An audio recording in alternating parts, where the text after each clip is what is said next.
Take me to 2022, August, 2 years from now, and let's assume, God forbid, that we've acquiesced every single step of the way. What does this world look like?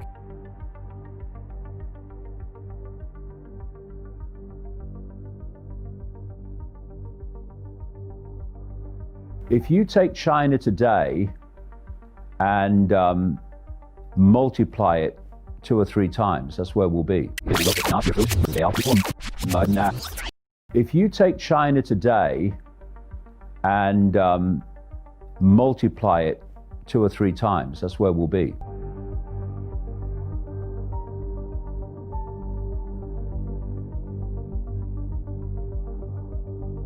There is some disturbing news from China. China's growing network of surveillance cameras makes all of this possible. China's version factors in everything from jaywalking to smoking on trains to buying too many video games. Some people with low scores already being punished, rather, if they want to travel. Nearly 11 million Chinese people can no longer fly, and 4 million are barred from trains.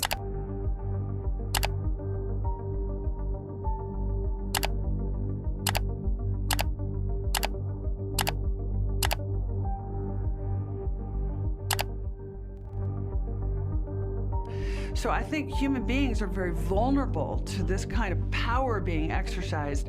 There's been a deal between Google and MasterCard.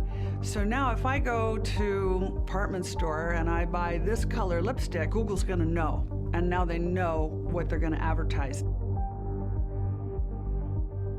Chinese authorities are using an unprecedented system of digital surveillance to monitor every aspect of the lives of 10 million Chinese Uyghurs. This includes a network of 20 million cameras, apps that can scan every smartphone searching for religious. It's a digital big brother to monitor every aspect of the Uyghurs' lives.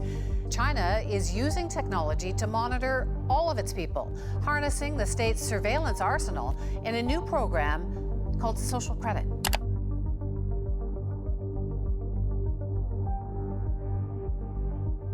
The brain processes information electrically and electromagnetically.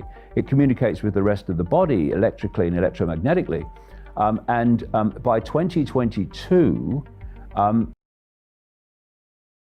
impact on the human environment will be vastly more than it is now. The body is an antenna. It's, the whole foundation of the body is a waveform information field from which the body we see is a projection. So any electromagnetic frequencies that adversely impact on the wave electromagnetic frequency balance of the body field is going to have psychological and what we call physical effects. Got to. The brain processes information not only electrically, electromagnetically, but within a certain frequency band. And if you can access that frequency band with externally generated frequencies, it's been well known. It's been done by governments like the Russian government, etc. Way back in the 50s, it was going on. If you can get your frequency right, you can plant thoughts and perceptions in the minds of people, which they will then experience as their own thoughts and their own decisions, but actually externally being put in. So the more you build this grid of frequency, this sub-reality, and by 2022 it will be some way advanced from what it is now, your potential to control the human mind will be greatly advanced even from what it is now, where you have so much control that there won't even be any resistance, because you won't even manifest the thought to resist or the thought to say no, because you're not in control of your mind anymore. This is the progression towards complete AI control of the human mind. We are literally at the cusp between what remains of human freedom and completely the end of human freedom, even the ability to think what you choose to think. So we're in a period now up to 2030, and I'm being very optimistic with 2030, where we are going to decide the future of the human race, even the existence of the human race as we've known it. That's where we are. Why do they target the young? And now why are they targeting the very young? Because they have a time scale. They have a script. They have a sequence of events. And when they want to complete this transformation in the way I've described to this completely unrecognizable sci-fi world, the young today will be in adulthood or entering adulthood. And so they need those kids today so perceptually programmed that they will submit to anything when the time comes to complete the end game. In all of your 30 years studying this, did you ever expect such an accelerated period like we've seen in 2020? It has happened very, very quickly in 2020, but what's the outcome of it?